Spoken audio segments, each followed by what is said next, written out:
The Square Ball Podcast. Hello there and welcome to the show. It's brought to you in association with Levi Solicitors, who will offer you a 10% discount on your legal fees at levisolicitors.co.uk/the square ball. I'm guessing, just checking my peripheral vision there, Michael was hastily opening the Levi's website. No, absolutely not. I know all the products and services they offer. Don't look at my laptop. It's none of your business. Is that what you say to your wife? I'm buying you a present. I don't want you to see what's on the screen. Why have you got a VPN running and private browsing then in that case? Look, I'm all right. I'm looking about residential conveyancing, wills, probate and estate planning, lasting powers of attorney, things like that that Levi Solicitors do. And you can get 10% off all those things, can't you? Litigation as well. Big fans of that. Yep. Commercial property disputes. Rubbish. Rubbish. Can't even read the website properly. I didn't want to. I chose to do it badly just to fall in line with you. Legal costs services. I don't think that's one we've mentioned before for business. That's good, isn't it? Yeah, I'll find out what that is for next week. Good stuff. There is a 10% discount on all those services on your legal fees at levisolicitors.co.uk/the square ball. It's the weekly update then as we head into the break. And Dan, Michael, Rob here with you on this one. How do you think we've done so far then? It's gone all right. I don't mean us, by the way. I mean Leeds United specifically. It's actually gone really well. It's just a shame it's gone even better for Leicester and Ipswich. Don't matter. Yeah. I'm enjoying it. I think that's just the main thing. It's been fun. And it's been ages since we've had fun. Basically, since you hired me, Leeds have been shit, and I feel slightly responsible for all that. It's funny, isn't it, how you scapegoat both yourself privately and your friends and other people when you wonder, is it you? Have I caused this? Have I upset the universe and the football gods? If you had to score, do a report card score then, let's say, for Leeds United so far, 11 games into the season, what would you give them and why?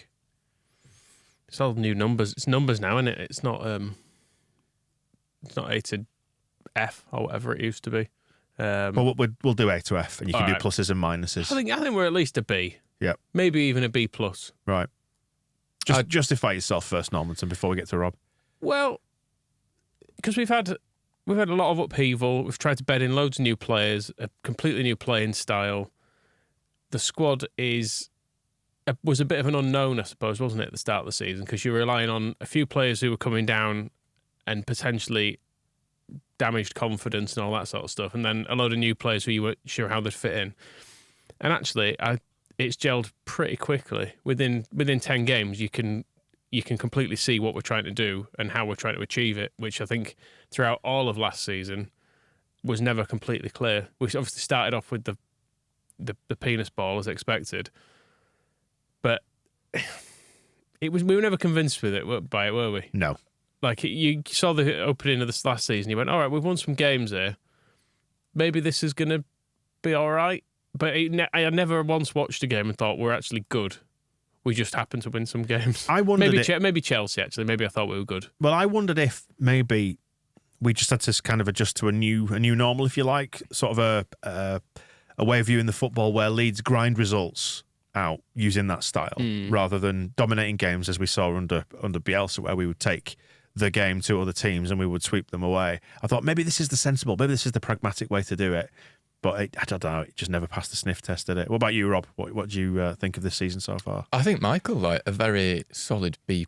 And I think the fact it's not an A isn't really any of the players or managers' fault. It was just kind of... It's Leicester's fault. Because the summer was a mess as well, and it's all the people that just sort of buggered off and left us as fault. I just think if it was just Farker, it'd be in an A, because I think it's probably gone as well as it could have gone, I feel like. I think my kind of hopes coming down, my really optimistic side was we'll keep Harrison, Adams, Sinisterra, we'll get rid of all the shit and we'll have a really good team left. And actually, a lot of those good players that I wanted to stay have left, and you can't really tell the difference. We've replaced them really well. The playing style's fun to watch. I do enjoy watching Leeds now, and you actually get the sense we're getting better and just getting used to things more as well. And I think that's really exciting. We're still so early in it, which I think you kind of forget, and you forget what a slog the Championship is. We're sort of slowly remembering it now with kind of 3-game weeks and things like that. but yeah, we're dealing with it really well. And the fact that we lost to Southampton, weren't great there. And you might have had a wobble then, but actually we just got straight back on it. We've been really good again. It's the only game we've... Sorry, go on. I was really pleased with that. Just the feeling of Southampton happening, I suppose because of the fragility of the last couple of seasons, and we saw it happen at Palace, for example, where things were going all right, then it was able to flip so dramatically. You went, oh, I hope that's not damaged confidence. But actually, as it is, you can look at them as a three-game block, and you can go 6 points from 9. It's fine. Do that all season. Go up. And I like everyone as well, which I think is a big part of it. Like a lot of that team last year and the manager and the owners and everything, I just looked at it and thought, don't like you. Whereas this year I think, no, he's good. I like him. He's fun. He's good. He's doing his job properly. I like that. Like, it's nice to watch. And we should really be much more in touch with the top of the league than we are. Like Ipswich and Leicester have had ludicrous starts. I can't remember, I did the maths on the match ball, didn't I, saying I think if they finish on the same points per game, Leicester will have 125 points and Ipswich will have 118 or something, which they're not going to do because they would both be ridiculous record scores. Like typically 100 points is good in a season. Like that would itself be a remarkable achievement, and 100 points would put top of the league on 24 if they were kind of on par with 100 points across the season. So to have Leicester on 30 isn't fair, is what I'm going to propose. But I suppose the other thing is that I look at, like, Leicester obviously are really good. Ipswich have come up with a lot of momentum and look good as well, but we have beaten them. And I do look around the playoffs and I think, and outside of it, no one's that good. No. I mean, you know, there's the potential for Egg to land firmly on your face, isn't there? But yeah, we've beaten Ipswich. Preston have just had a little wobble and have fallen off a little bit. Sunderland took a bit of a heavy pasting at the weekend. Birmingham were pretty crap. And have just appointed Wayne Rooney. Yeah. Or if they haven't, they're about to. It's been announced, yeah. And it's been announced. There's just a lot of kind of much as we were miles better than Hull. Should have beaten Cardiff, but for that early season wobble. So yeah, you look down at it and you go, yeah, we'll probably be all right. I think on my early season assessment, we are probably the second best side in the division. Is that fair? Yeah, I'm sure Ipswich fans would argue they are. Yeah, and you've got to take it on the balance of the whole results. Of course you do. Yeah, but I would argue we should have at least another couple of wins on top of what we've got, which would put us in third place at least. There's only really Southampton that's been, I suppose, a complete surprise to us this year as a game where you turned up expecting a lot better, because Birmingham wasn't great, but it was very early. Sinisterra and Nonto weren't playing, were they? Because there was all that stuff had kicked off that week. So there were reasons for that, I think. And plus, it was still very early in the season to get the rest of the team bedded in and actually learning how to play together. So I can kind of accept it. The Sheffield Wednesday home game, we should have beaten them because it turns out they're absolutely shite. So no matter how much you're bedding in, we should have just beaten them because they're useless. Yeah. On the league table, like, as much as I do occasionally check it, and I'm glad that we're in the top 6 and things like that, but it just changes so quickly. And I was thinking back to our last promotion season when were we 12 points clear at one point and then blew that and then still ended up winning it by 10 points. And then last season there was the stat about, it was like QPR and who was it that went down that were in the... Reading They were basically in the playoffs all season and then got relegated. And likewise was it Coventry and Sunderland who were not in it at all and then suddenly got into the playoffs and finished there. Like, there's so long to go and it changes so quickly. And as much as there might be, like Phil Hayes' piece in The Athletic after the game was all about the gap to the top 2, and as much as it can look big, it can also change in like 2 weeks' time. Yeah, so it can. It doesn't feel like we're going to be exposed to, hopefully, I mean, every team does have a wobble over the course of the season, but it does feel like in the way that we dealt with Southampton, which was just to come back and win 2 games, that we will never get mired, hopefully, in a sustained period of poor form. We'll hopefully, if and when we lose, which we inevitably will in this division, the occasional game, we should hopefully be able to shake it off and then just come back and just carry on racking up the wins, hopefully. As well, because we've got generally better players than most teams. It's not like in the Premier League where you might get a run of, you might get Chelsea, Arsenal, even someone who's not brilliant, someone like Brighton. You might look at a good mid-table, say Villa, maybe. You'd look at them this year and you'd go, right, well, if we've got them 4 in a row, we're going to lose them. We have to wait until we play Forest at home in 3 weeks before we've got a chance of getting any points. Whereas in this league, you've always got a reasonable shout. I expect us to win every week. Like, yeah, I know we won't, but I expect us to go into every game with a shout of winning. Then I guess is the better way to describe it. Yeah, B plus. Are we going to settle on overall? I'd say B plus. I think so. And probably have to give, because we were saying how the season started and the summer started with everyone getting out, to have salvaged it from that point, because there were bits in pre-season, I have to say, where I was thinking we're fucked here. Like, this is going to be a very much mid-table finish, because it looks like all the good players are leaving. We've not yet fully... I suppose we've not done as much recruitment as we had hoped to do it early, and then we still didn't quite know if, like, Jorginho Ruta was any good. Whereas now we've seen him for 11 games. You're like, oh no, he's actually brilliant. He's probably one of the best players. He probably is the best player in this league. I won't really want to swap him for anyone at the moment. So we've got more of a handle on it, and it's... The whole feel has turned around so much, hasn't it, from the end of last season? Just going back to what Rob was saying about liking them all, it goes back to the thing that we saw in play when Bielsa was here, which was the club unifying behind a single thing, and it feels like we're heading that way again. Like everyone's on the same page again in terms of, like, you know, from recruitment to Farke's role as manager to the boardroom. They all seem fairly aligned, and I think the fans are now... Well, I think they always were on board, because Leeds fans, you know, support whatever's going on, but we've now seen the evidence with our eyes, haven't we, that this is a pretty decent thing that's happening, and it feels like there's a unity just forming now behind Farke, and it's hard to stop, isn't it, when you start building up that sort of momentum? It's hard to stop a thing like this in this division as well. Momentum is everything.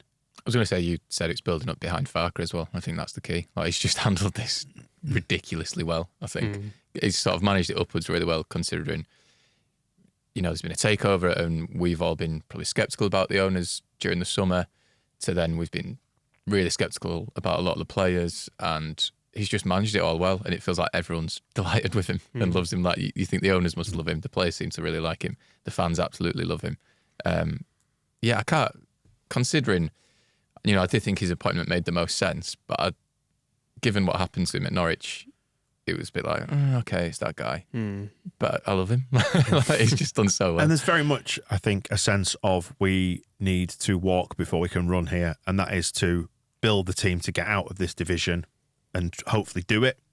And then we'll worry about what comes next in the Premier League next, rather than kind of, you know, we looked at when we were trying to get promoted under Bielsa, and then Jean-Kevin Augustin is your signing, and it's essentially what, you know, you're committing to a £20 million transfer, which gets billed as a potentially £40 million player if he rediscovers his form. Just that kind of really sort of sense of it being a bit of a long shot and a bit of a punt, and taking a chance on this player who could be worth X million if he's on form and stuff. Actually, just go for those kind of absolutely solid things that make sense, like Joel Pirou, for example. Yeah. I mean, Kamara as well was really good at the weekend in just having some midfielders. It's just something we've not experimented with for ages. Just like if someone else needs resting, you've got another one you can play. You don't have to put Robin Koch there or make Strauch play there or move a winger in. Like the whole thing of just having enough players in the right positions. I know we're still arguably left back is an issue still, because Byram's been brilliant, but outside of him, I'm not convinced we've got any actual cover there. And I know Junior Firpo's going to be fit one day, but it will be for a day though. We have to accept that he's going to play maybe like 3 games and he'll be injured again, and it's probably quite telling that he will have had the same escape clauses as everyone else this summer, and no one's come in for him. Well, we've ranked the team there, rated them on the old report card score scale. Should we dive into some of the players next week, maybe? I was going to say, because we're in the international break, not a lot going on. We'll obviously round up what happens in the internationals if and when our players feature. But maybe to have a little bit of a deep dive and score some of the players on the report card score. Should we do that next week? Yeah. Something to do, isn't it? Yeah, with regards to individuals, you mentioned Jack Harrison in passing there. You see his comments over the weekend about playing in front of fans who appreciate it. A lot of people took that as a dig or something like that against Leeds fans. It wasn't. He never mentioned Leeds in his comments, did he? No, he's the most anodyne, banal guy ever, isn't he, Jack Harrison? I think if anyone's getting upset by what he's got to say of all people, I think you probably just need to go off Twitter for a bit, to be honest. He's a people pleaser, isn't he? He spoke positively about Jessie's Mother Teresa. Yeah. Was it Mother Teresa? I can't remember. Was it Gandhi? I can't remember who it was now.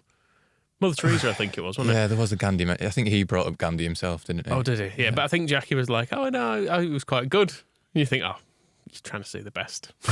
Bless The rest you. of us are like, Bless you for your optimism, Jack. Another wide man who has left. We've finally had confirmation that Helder Costa has gone. It was announced last week that he'd left the club by mutual consent and sent on his way with good wishes, which runs counter to some of the messages or lack of messages that, should we say, were not put out by the club for players who have gone this summer, who got very short, perfunctory statements on the website. I thought it was a bit over the top, really, for a man. A man who's just got to pay off. I don't know. It never quite worked, did it, for Costa? I know he did play a part in the promotion, but he wasn't the player we probably ever quite expected. He was a cog in the machine, wasn't he? I think, and that's when you look at like the Bielsa promotion and how that functioned and the system he was trying to set up. It made more sense in a way, didn't it? That there's not really room for that much flair because it's more of a functional unit, if that makes sense. So maybe he couldn't shine as best as we'd seen elsewhere and in his previous career or prior to his injury. I don't know. I think there was room for flair, but you had to be really good, like Rafinha. Whereas Costa was just like fine, wasn't he? I don't have any ill feeling towards Helder Costa. I think it's a bit strange how his career's gone, but yeah, because he's still in his 20s, and so he's been in this zone of seemingly no one willing to have him. And it's like he got that move to Valencia on loan, and you think, bloody hell, his agent's done well there. And then it seems like everyone's cottoned onto it. Like, maybe not that level. Yeah, I guess. I'd actually look at him and go, we can't really start him. It'll be interesting to see where he ends up. It feels like somewhere in the Middle East again, doesn't it? Maybe. Probably, if they'll have him. Yeah. For the sort of, or maybe back in Portugal. For the kind of money he might be asking, it's probably a bit of a step down to his lifestyle to stay in a major European league because he'd be getting a pay cut, I would guess. Whereas you go to the Middle East, you'll probably get similar-ish wages, even if the level's not great. Yeah.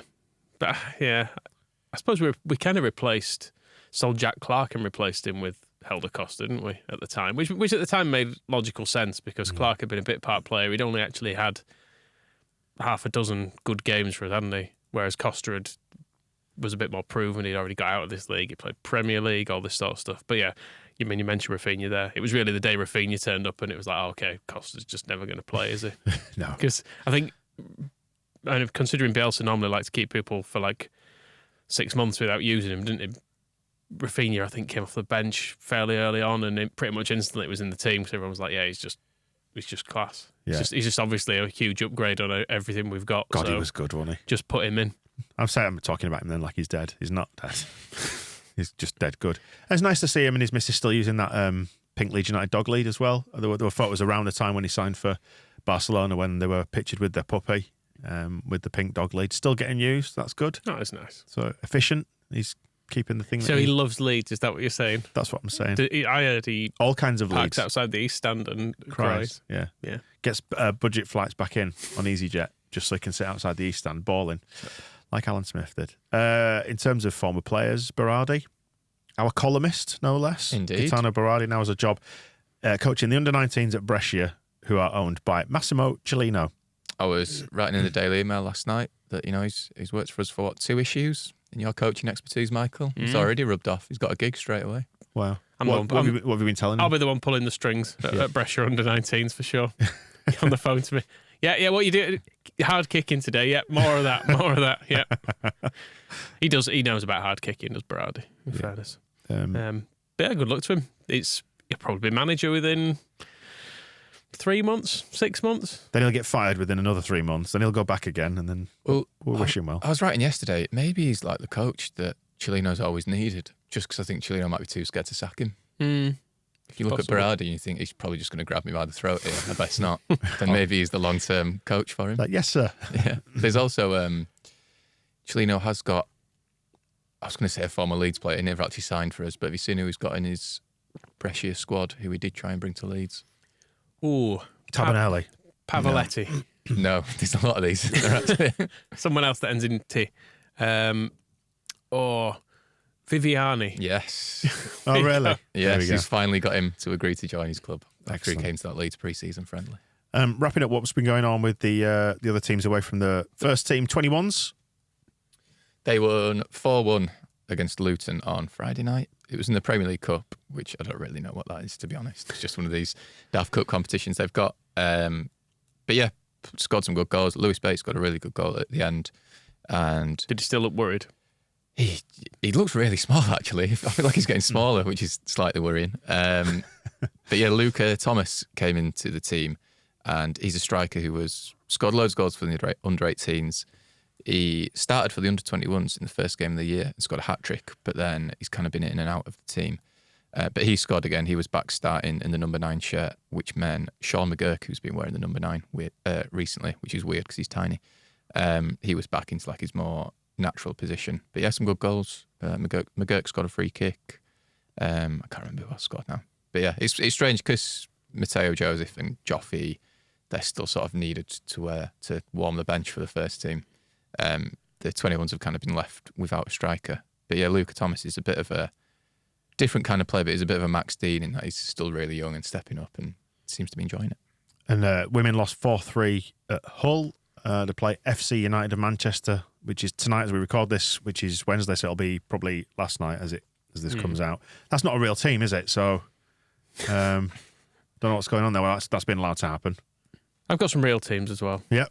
Halifax. Oh, they're Halifax FC, which is, but it's old Halifax town, isn't it? They have been drawn at home in the National League Cup, and then in the FA Cup, which is, I believe, the third qualifying round. I'm not sure how many there are, but Chester away. Yep. Chester, real football club. I don't know if they play at Chester's ground. Do you know the interesting fact about Chester's ground? No. Is that something about it being in Wales as well? It's half and half, yeah. I think like the main stand is in England and part of the pitch is in Wales, which is absolutely nuts. If you look at it on a map, the other line goes straight down the side. So like the registered office is in England, but then the actual pitch or part of it is in Wales. It's a bit like when we did that chariot walk from Wales, and we were in Wales for about 50 metres. Don't make it sound like it was a short distance. It was an international cross-border trek, Rob. Don't do it down. And finally, you were in Sheffield, weren't you, Rob? Scrapping. I was not scrapping. Watching the scrapping. It's actually the first time I've been to a Josh Warrington fight, and the only fighting was in the ring. Which usually kicks off in the crowd, and there was a lot of expectation for it this weekend because Josh and his army of Leeds fans were going down to Sheffield, where he was fighting Lee Wood, who's a big Nottingham Forest fan. So there was loads of Forest fans there as well, which there was expectations that Sheffield City Centre was going to be carnage, but it was pretty calm from what I saw. It was good, albeit we got to our seats, and the guy who was sitting next to my friend started telling us that he was like Manchester amateur boxing champion, but then he got his license taken off him because he'd been to prison. But he was like, but no, you should be watching me tonight. I'd be kicking these heads in, both of them. And I was just like, oh, here it goes. Here's the man that's going to punch us in the face. But it was actually all right. But yeah, the fight itself, probably the most gutted I've been from a sporting result for years. I've written about it on the blog about the whole weekend, but sort of making the point that Leeds United was so pathetic. Getting relegated last year was kind of hard to get too annoyed at because it was like, yeah, we're rubbish, we're going down. Whereas this, like, Josh was kind of the underdog going into the fight, and he was amazing. He was brilliant, and winning the fight, looking fantastic. And then at the end of the 7th round, just got caught, and it was all done, maybe a bit harshly. But yeah, it was really strange. Like, the atmosphere was amazing, so exciting, and then like within a few seconds, it was just done, and I looked around, and the block I was in had kind of emptied, and it was just like, oh right, we've got to go home now, haven't we? Like the fun has stopped. But yeah, I've sort of written about the blog about how I sometimes worry we don't appreciate what Josh has done enough, even though he has got a fantastic backing. I think, like, in terms of people who have represented Leeds at sport, he is right up there, and I think the way he has kind of brought glory to Leeds in between kind of fallow years for Leeds United and the Rhinos, we should really celebrate that more. And the way he fought at the weekend was amazing. Yeah, I always think about when it comes to boxing. I always imagine you boxing, Michael. Be pretty good at it. Stop hitting me. I could probably have won all those belts if I'd have felt so inclined. Genuinely, if you stepped into a boxing ring, how long do you reckon you'd last? It's really how one punch, two. I mean, if I get hit, it's over. I'm going to do a lot running round. I'm going to do a lot of avoidance. It's going to be very defensive. Yeah, I always think that when the stop fights, because I did watch the fight, and you can sort of see that people would have wanted it to continue because it was kind of at the end of a round, wasn't it? And he could have been allowed a bit of time to maybe settle himself, because you have seen fights in the past where people have come back from seemingly being like almost out to actually win it. Lee Wood himself had a very similar kind of thing where he got knocked down at the end of a round and was given a minute to recover, and then he had this stunning win in the last second, which I guess is what Josh would have wanted, but he did look ugly at the same time. Yeah, but then equally there's the sort of sensible bit of me is like, God, don't let him get any more. Christ, let him like fight to see let him fight another day. Well, that's the thing as well. So Lee Wood, massive Nottingham Forest fan, he was promised if he won that fight, he would fight at the City Ground next summer at the end of the football season, and he needs someone that will help him full it. And Josh Warrington with the lead support, he's probably that guy. The fight was really close. The first fight they've just had, bit of a contentious stoppage. So you sort of think, cool, let's all go down to Nottingham next summer and we'll do it again. The Square Ball Podcast.